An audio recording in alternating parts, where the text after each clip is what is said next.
Hello friends, this is Shahbaz and you are watching our YouTube channel वैदिक जागरूकता। जैसा कि आप जानते हैं कि समय समय पे वीडियो बना के हम आपको लीगली अवेयर करते हैं, कैसे जुडिशियल एग्जाम की तैयारी कर सकते हैं, कैसे बेहतर तरीके से तैयारी कर सकते हैं, वैकेंसीज के बारे में, सब्जेक्टिव इंफॉर्मेशन के बारे में और नए नए ऑफर्स जो हमारे बैचेस में आते हैं अनअकैडमी में। और आज का वीडियो भी बड़ा इंपॉर्टेंट होने वाला है, जहां पे हम बहुत ही इंपॉर्टेंट टॉपिक उठाने वाले हैं। बहुत समय से ये सवाल पूछा जा रहा था। एक तो जनरल सवाल बनता है कि जुडिशरी की तैयारी कैसे करें, एक सवाल बनता है कि जुडिशरी को पहले अटेम्प्ट में कैसे क्लियर करें। इन पर भी वीडियो में बनाऊंगा कि जुडिशरी की तैयारी कैसे करें, जुडिशरी को पहले अटेम्प्ट में कैसे क्लियर करें। लेकिन एक वैकेंसी जो सबके सामने है, जो आने वाली है, दैट इज एमपी जुडिशरी। आज जो ये सवाल होने वाला है ये होगा कि एमपी जुडिशरी को की तैयारी कैसे करना चाहिए हमें। ठीक है, देखिएगा होता क्या है, व्यक्ति आपने देखा होगा अपने आसपास भी, व्यक्ति कोई कोई ऐसा व्यक्ति होता है जो 5-5 6-6 साल तैयारी कर रहा है।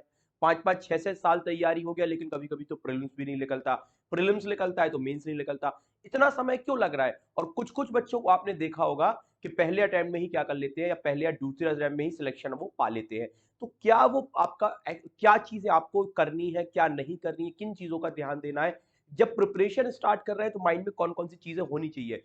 अगर इस वीडियो को आप देखोगे तो डेफिनेटली हो सकता है कोई आपको ऐसी चीजें मिले जो आपका आगे का समय बचा पाए। अदरवाइज आप एक आध भी चीज में चूकोगे, कंपटीशन इतना ज्यादा है, आपका समय बर्बाद होगा। तो इस वीडियो को जरूर देखिएगा कि कैसे प्रिपरेशन कर सकते हैं। इसके लिए मैं आपको थोड़ी सी आपका समय लूंगा, एक चीज और बताऊंगा जो बहुत इंपॉर्टेंट होने वाली है आपके लिए।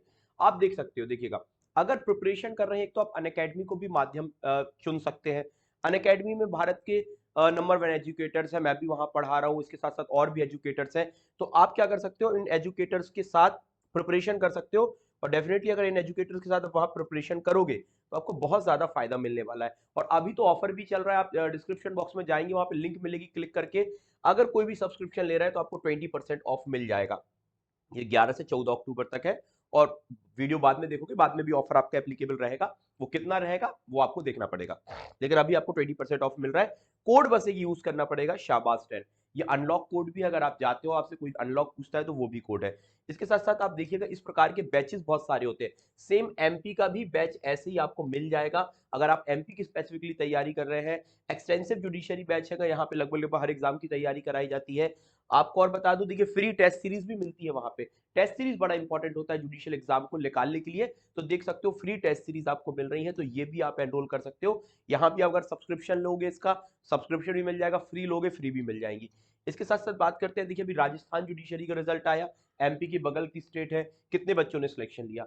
और अगर आप भी चाहते हो कि आप भी इस लिस्ट में आओ, तो आपको क्या करना है, सिंपली अनअकैडमी का सब्सक्रिप्शन लीजिए, बेहतर तरीके से तैयारी कर सकते हो। और मैं भी आपको वहां क्या करूंगा, गाइड करूंगा। मेरा टेलीग्राम का चैनल का डिस्क्रिप्शन में लिंक होगा, मैं आपका नंबर भी मेरा डिस्क्रिप्शन बॉक्स में मिलेगा, वहां कॉल करके आप मुझसे क्वायरीज वगैरह पूछ सकते हो। और एक बड़ी इंपॉर्टेंट हिंट आ रही है, देखिएगा एन एक्साइटिंग फेस्टिव सीजन आ रहा है भैया, और एक अनाउंसमेंट होने वाली, बड़ी अनाउंसमेंट होने वाली है, एक्साइटिंग अनाउंसमेंट होने वाली है। हिंट आपको दे दी है, प्लस में कुछ होने वाला है। ठीक है, अब क्या होने वाला है, कीप गैसिंग, बहुत जल्दी आपको पता चल जाएगा। मुझसे जुड़ी रहिए, डिस्क्रिप्शन बॉक्स में टेलीग्राम का आपको चैनल का लिंक होगा, वो देख लीजिएगा। चलिए आज के टॉपिक की तरफ चलते हैं। ठीक है, और ये क्यूआर कोड को आप स्कैन करके जो भी जानकारी चाहते हैं अकेडमी से वो भी ले सकते हैं। चलिए, बड़ा इंपॉर्टेंट है आपका, सबसे पहले तो ये देख लीजिएगा, how to prepare for MP judiciary. अब देखिए एमपी जुडिशरी को समझने के पहले पहले हमें तीन चीजें समझनी पड़ेगी, एक एक चीज को विस्तार से करेंगे, समझते हैं। पहला, आपको समझना पड़ेगा कि जो जुडिशरी एग्जाम हो, चाहे वो एमपी का एग्जाम होता है, चाहे वो किसी स्टेट का एग्जाम होता है, वो तीन स्टेजेस में एग्जाम होता है। ठीक है, किस स्टेज में होता है, तीन। पहला होता है प्रीलिम्स एग्जाम। ठीक है, पहला होता है प्रीलिम्स एग्जाम। अब प्रीलिम्स एग्जाम कैसा हो सकता है, ये आपका प्लस मार्किंग के साथ भी होता है, कहीं कहीं तो नेगेटिव, मतलब जितने भी आप करोगे 1 मार्क होता है, कहीं 2 मार्क, कहीं 3 मार्क, और कहीं कहीं नेगेटिव मार्किंग के साथ भी क्वेश्चंस पूछे जाते हैं। कुछ कुछ स्टेट में अगर हम देखते हैं, छत्तीसगढ़ वगैरह में, तो वहां आपके जीके वगैरह नहीं पूछी जाती है, लेकिन किस जगह पे पूछी जाती है। तो पहला बात करते हैं, प्रीलिम्स होता है। ये आपका प्रीलिम जो होता है ये एमसीक्यू बेस्ड होता है, फिर हम एमपी की बात भी स्पेसिफिकली करेंगे। दूसरा जो आपकी एग्जाम होता है, ये होता है मेंस का।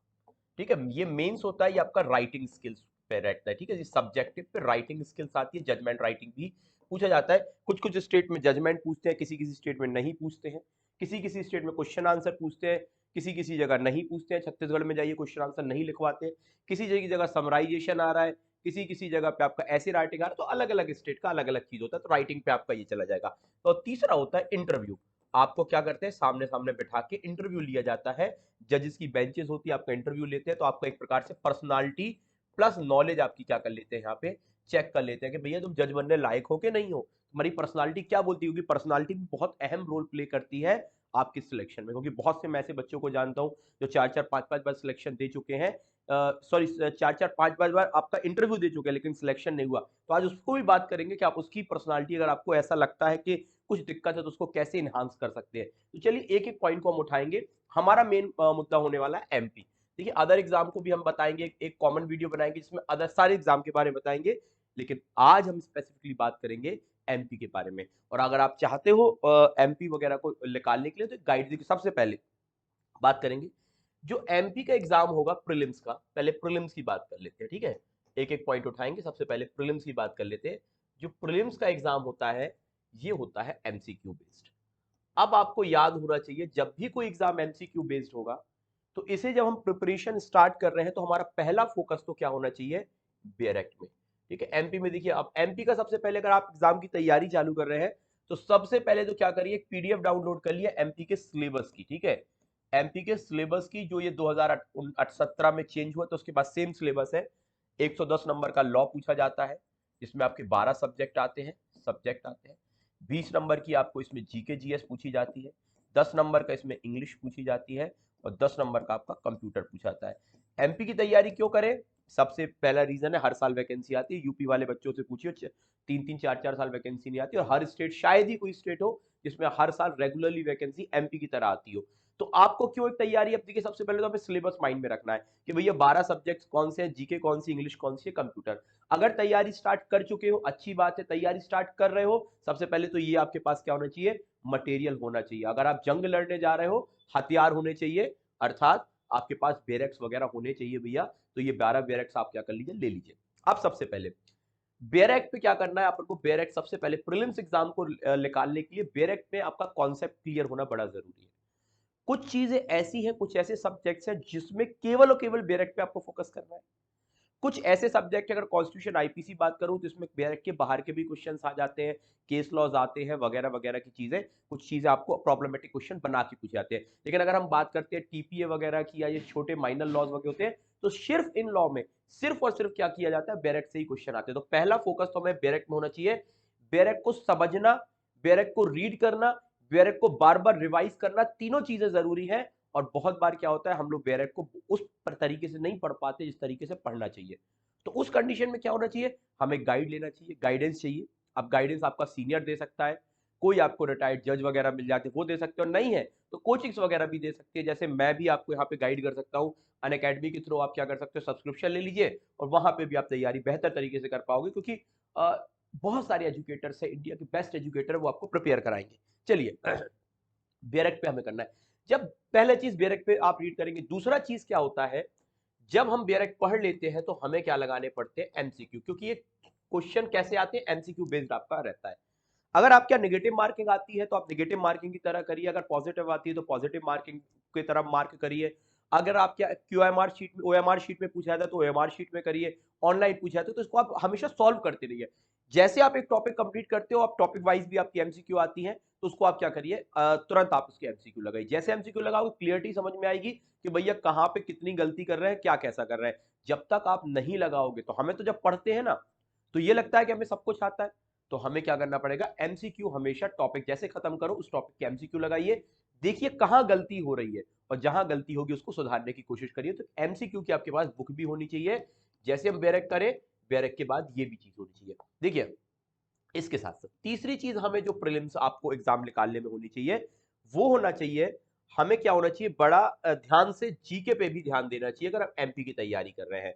तो एमपी में देखिए 20 नंबर की जीके आती है, जिसमें आपकी वर्ल्ड जीके भी होती है, जिसमें आपके करंट अफेयर्स भी होते हैं, जिसमें आपकी इंडिया की जीके भी होती है, और जिसमें हम बात करें तो एमपी की जीके भी होती है। तो एमपी की एक आपके पास स्पेसिफिक किताब होनी चाहिए, इंडिया के लिए आपके पास एक लूसेंट की किताब होनी चाहिए। करंट अफेयर्स में बहुत सारी ईयरली एक साल का करंट पूछते हैं, तो कोई भी नॉर्मल आप करंट का, और एक थोड़ा सा वर्ल्ड, तो ये आपका दोनों चीजें तो लूसेंट से कवर हो जाती है। एमपी के लिए आपको एमपी की स्पेसिफिक किताब लेना पड़ेगा और करंट अफेयर्स। इसको आपको ऐसा नहीं कि एग्जाम के समय के लिए छोड़ना है, भैया रोज एक एक पेज रीड करते जाइए, धीरे धीरे पता ही नहीं चलेगा कब चीजें याद हो जाएगी। हर चीज एग्जाम के समय के लिए नहीं छोड़ना है। आप इनके लिए क्या करिए, अगर आप लोग कमेंट करेंगे कि आपको इनकी बुक्स के बारे में जानना है तो मैं बुक्स के बारे में भी सेपरेट वीडियो बनाऊंगा, लेकिन अभी ये वीडियो बहुत लंबा हो जाएगा अगर हर चीज के बारे में बात करेंगे। तो आपके पास क्या चाहिए, जीके की बुक चाहिए और इसको रेगुलरली एक एक पेज आपको रोज पढ़ना है। आप यूट्यूब से भी सेशंस ले सकते हैं, अनअकैडमी में तो प्रोवाइड करा ही जा रहे हैं, फ्री क्लासेस भी रहती है जीके वगैरह की, तो वहां से देखेंगे। चलिए, बेरेक्ट हो गया, एमसीक्यू हो गया, जीके हो गई। अब मैं एक ये चीज याद रखिए कि हर चीज बेरेक्ट में नहीं मिलती है, कभी कभार मैंने बताया कॉन्स्टिट्यूशन होगा, तो कुछ कुछ ऐसे सब्जेक्ट्स होते हैं जहां पे आपको बुक्स या आप बोलते हैं ना छोटी मोटी, जैसे एक जन की दुक्की टाइप की आती हैं, इस प्रकार की सीएलए वगैरह की छोटी छोटी, तो इन पे क्या होगा, आपको केसेस वगैरह जिन पे मिल सकती है, केसेस की अलग से किताब आने लगी। तो कुछ में आपको, मैं सारे सब्जेक्ट की बात नहीं रही, कुछ में आपको बेरेक्ट से आगे भी पढ़ना पड़ेगा। सारी चीज में बेरेक्ट वैसे सफिशिएंट हर जगह नहीं है, कुछ सब्जेक्ट के लिए बेरेक्ट सफिशिएंट है। चौथा चीज हमें जो एमपी के प्रीलिम्स को निकालने के लिए फोकस करनी पड़ेगी, ये आपकी इंग्लिश में करनी पड़ेगी। अब इंग्लिश में भैया देखिए वर्ब्स वगैरह बहुत कम आती है, ग्रामर कम आती है।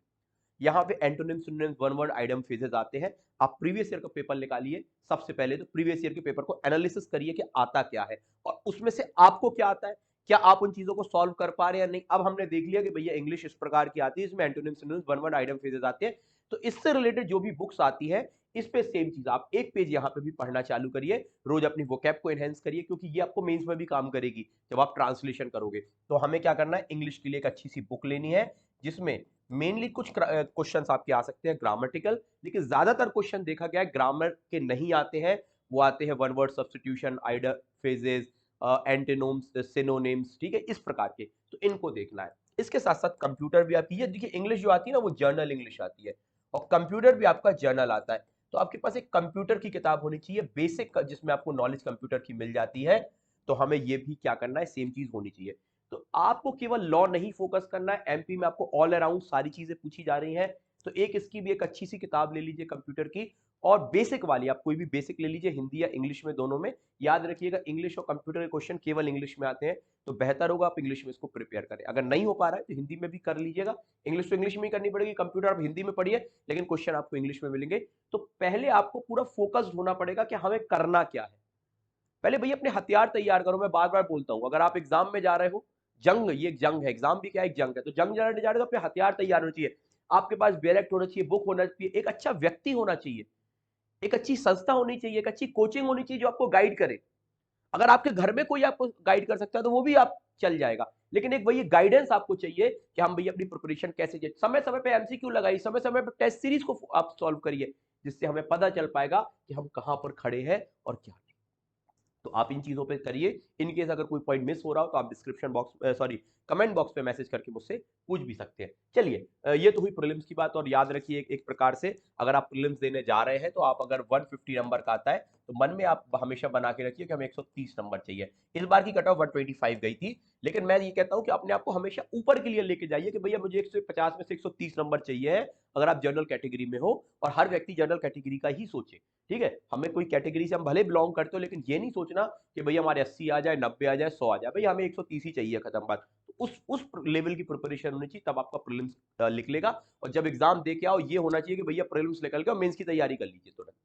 अब देखिएगा, प्रीलिम्स के लिए तो आपको करना है, चाहे आप स्टार्ट कर रहे हो तो भी ये प्रोसेस अपनाना है, और अगर आप ऑलरेडी तैयारी कर चुके, आप स्टार्ट कर चुके हो, तो भी आपको इन चीजों पे फोकस करना है। जीके इंग्लिश कंप्यूटर बड़ा इंपॉर्टेंट रोल प्ले करती है, 40 नंबर का आता है, ठीक है, और यहाँ पे आप, मैंने आपको एमसीक्यू भी बताया और ये सारी चीजें। चलिए, अब आपका हो गया प्रीलिम्स एग्जाम, अब आता है दूसरा एग्जाम आपका मेंस। अब मेंस पे आपको क्या करना है, मेंस एग्जाम देखिए होता है आपका राइटिंग टेस्ट। ये क्या होता है आपका राइटिंग टेस्ट, यहाँ पे आपकी राइटिंग से रिलेटेड स्किल्स देखी जाती है कि भैया लिखता कैसा है बंदा, ठीक है, राइटिंग। ये पूरा आपका सब्जेक्टिव बेस्ड होता है, सब्जेक्ट के हिसाब से आपके क्वेश्चन होते हैं, सब्जेक्टिव बेस्ड होता है। एमपी की अगर हम बात करते हैं तो यहाँ पे आपके 4 पेपर होते हैं, कितने पेपर होते हैं, 4 पेपर होते हैं, और 100-100 नंबर के होते हैं, तो आपके 400 नंबर का होता है। 400 नंबर में लगभग अगर आपको अभी का जो माहौल चल रहा है 230 तक लेके आ जाते हो तो इंटरव्यू के लिए क्वालिफाई हो जाते हैं, लेकिन मैं आपसे बोलूंगा मिनिमम मार्क आपको क्या रखना है, 250 के आसपास सोच के चलिए, ये चीज है। तो अब भैया सब्जेक्ट बेस्ड क्वेश्चन आ जाए, राइटिंग टेस्ट है ना, सब्जेक्ट बेस्ड आ गए, ये 200 नंबर के आते हैं। 100 नंबर का क्रिमिनल और 100 नंबर का सिविल। चलिए इनके भी बारे में बात करेंगे। एक आपकी जजमेंट राइटिंग आती है, इसमें आपका क्रिमिनल भी आएगी और आपकी सिविल भी आएगी, और आपकी फ्रेमिंग ऑफ चार्ज और फ्रेमिंग ऑफ इशू आएगा 100 नंबर का। और एक लैंग्वेज का टेस्ट होता है। लैंग्वेज के टेस्ट में क्या होता है भैया, लैंग्वेज के टेस्ट में हमें क्या देना है, आपके ट्रांसलेशन आते हैं, ऐसे राइटिंग आती है, और इसमें आपका क्या जाता है, ट्रांसलेट ऐसे राइटिंग और समराइजेशन आता है, ये भी 100 नंबर का आता है। तो टोटल बनता है 400 नंबर का। अब जो आपका मेंस का एग्जाम होता है, ये देखिएगा, मेंस का एग्जाम आपका राइटिंग स्किल्स पर आधारित होता है। दूसरा, आपका वे ऑफ प्रेजेंटेशन देखा जाता है कि आप चीजों को प्रेजेंट कैसे करते हो। आप बोलते हो ना, किसी की कॉपी देख के लगता है कि यार क्या बेहतरीन लिखा है, और किसी की कॉपी तो पढ़ने का ही मन नहीं करता। ऐसा मैं टीचर हूं, हम लोग के साथ भी सेम चीज होती है कि हम लोग कभी कभी कॉपी चेक करते हैं तो कोई की कॉपी देखने का मजा आ जाता है कि यार क्या फ्रेम किया है क्वेश्चन। क्वेश्चन फ्रेम करने का राइटिंग से मेरा मतलब नहीं है, राइटिंग तो बेहतर होगी तो अच्छा होगा, लेकिन ऐसा नहीं है कि बहुत अच्छी राइटिंग हो, नॉर्मल राइटिंग ऐसी होनी चाहिए जो रीड कर ले। फ्रेम करने का मतलब जब भी टीचर पढ़ता है चीजों को, उसको लगना चाहिए कि यार एक सिस्टमेटिक चीजें होनी चाहिए। अब आप बेयरक लिख रहे हो, सबसे आखिरी में स्टार्ट केस से कर रहे हो, एक सीक्वेंस होना चाहिए।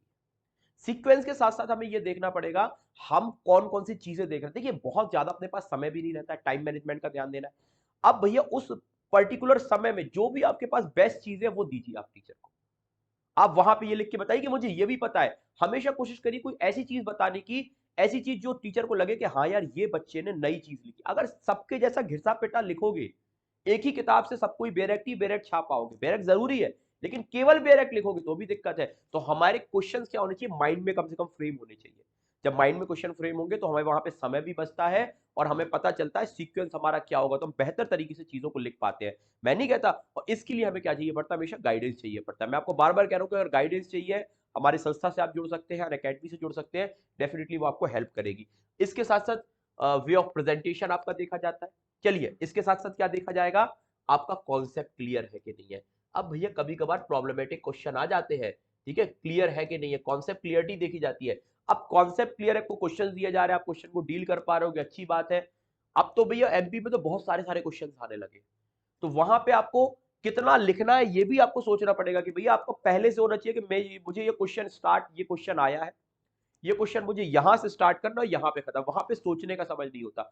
मतलब आप बेस का एक्सपीरियंस तो ये होता है कि आपको पेन बदलने का भी समय नहीं होता। मैंने एक बच्चे से पूछा कि अच्छा ये बताओ कि कौन से पेन यूज किया तुमने, तो कह रहा सर आपने तो बोला था कि ब्लैक और ब्लू दोनों यूज कर लीजिएगा, लेकिन बोले सर एक यूज करने के बाद दूसरे का यूज करने का टाइम ही नहीं मिलता, क्योंकि अब सिलेबस चेंज हो रहा है, बहुत वास्ट है। तो कॉन्सेप्ट क्लियर होना चाहिए, वे ऑफ प्रेजेंटेशन होना चाहिए, इसके साथ साथ राइटिंग पे भी आपको थोड़ा सा ध्यान देना पड़ेगा, आपको स्पीड पर भी बहुत अच्छे से ध्यान देना पड़ेगा, और क्वेश्चंस आपके क्या होने चाहिए, फ्रेम होने चाहिए। मैं ये नहीं कहता कि आपके बैरेक्ट में फ्रेम हो, कम से कम माइंड पे तो फ्रेम होने ही चाहिए क्वेश्चन, इसको आप बहुत अच्छे से याद करोगे। जजमेंट राइटिंग कोशिश करिए, इसको सीखना पड़ेगा। जजमेंट इज अ स्किल, एक स्किल है।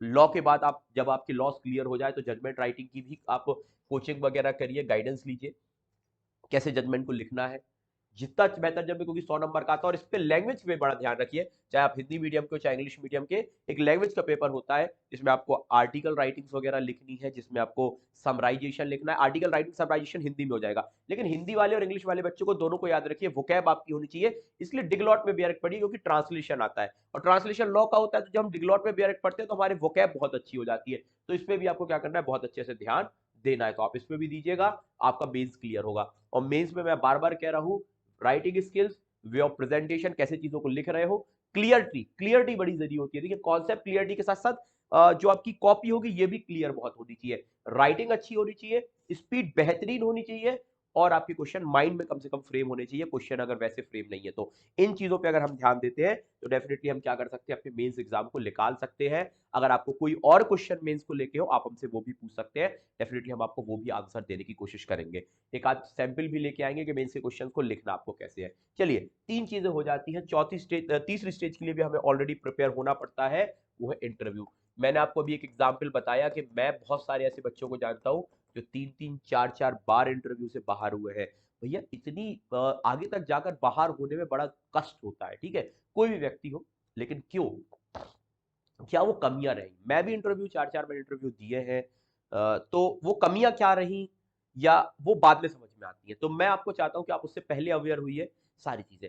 सबसे पहले इंटरव्यू आपका देखिए दो चीजों का टेस्ट है, एक आपका पर्सनालिटी टेस्ट है, नॉलेज का देखिए, नॉलेज उसने आपकी बेरेक से प्रीलिम्स और मेंस में दोनों भी देख लिया, आपकी बेरेक भी लैंग्वेज देख ली, आपको बेरेक में क्या दिया, प्रीलिम्स में उसने आपकी मेमोरी टेस्ट कर ली, कॉन्सेप्ट आपको उसने मेंस में टेस्ट कर ली, अब वो आपकी क्या कर रहा है, पर्सनालिटी, और केवल पर्सनालिटी नहीं बल्कि आपकी नॉलेज भी। अरे भैया सब्जेक्टिव नॉलेज के साथ साथ वो आपको इंटरव्यू में तो कुछ भी पूछ सकता है ना, फिर हमें ये नहीं कहना कि ये तो हमारे सब्जेक्ट में नहीं था। भैया जजेस का पैनल बैठता है और वो आपसे कुछ भी पूछ सकता है। अब कुछ भी तो देखो हर व्यक्ति से बनता नहीं, कुछ ऐसे क्वेश्चन होते तो आपका वहां पे बिहेवियर कैसा रहता है, चीजें बनती है तब कैसा है, ओवर एक्साइटेड तो नहीं हो जाते हो, चीजें नहीं बनती तो बिल्कुल ऐसे दुबक्के तो नहीं बैठ जाते हो, इन चीजों का भी हमें ध्यान देना है। तो इंटरव्यू होता है भैया, इंटरव्यू का मैंने प्रिपरेशन कराई थी अभी डीएलओ की, आपको पता होगा 15 पोस्ट थी, 5 हमारे संस्था से, पूरी ऑल इंडिया में 15 पोस्ट थी और 5 हमारे संस्थान से ही बच्चों का सिलेक्शन हुआ। तो इंटरव्यू बड़ा इंपॉर्टेंट रोल प्ले करता है, कभी आपको जरूरत पड़ेगी तो बताएंगे। तो एक पर्सनालिटी टेस्ट, एक नॉलेज टेस्ट है। अब भैया इसके साथ साथ आपका रिएक्शन देखा जाता है, ठीक है, रिएक्शन देखा जाता है। सडनली जब क्वेश्चन आपसे पुट किए जाएंगे कि आप क्या बिहेव करते हो, कैसे आंसर देते हो, क्वेश्चन बनता है तो कैसे आप आंसर करते हो, और क्वेश्चन नहीं बनता तो आपका रिएक्शन क्या चेंज होता है या नहीं होता, क्योंकि लाइफ में हमेशा ऐसी स्थिति नहीं आती जो हम एक्सपेक्ट करते हैं। जज आप बनने वाले हो, आपके सामने कभी ऐसे प्रश्न आएंगे, कभी आपके पास सामने ऐसी सिचुएशन आएगी कि जो आपने कभी सोची भी नहीं होगी, उसमें आप कैसे डील करते हो, यही तो देखा जाता है ना। कुछ लोग उसमें क्या हो जाते हैं, ताश के पत्तों की तरह बिखर जाते हैं, कुछ लोग वहां निखर जाते हैं। तो अब जो बिखर जाते हैं वो बर्बाद हो जाते हैं, जो निखर जाते हैं वो ऊपर जाते हैं। तो आपको बिखरना या निखरना, यहाँ पे आपका रिएक्शन टेस्ट भी, जो मैंने फील किया, रिएक्शन टेस्ट भी किया जाता है। आपकी पर्सनालिटी भी भैया देखी जाती है। पर्सनालिटी का मतलब ये नहीं कि आपकी हाइट क्या है, आपका कलर क्या है, नहीं।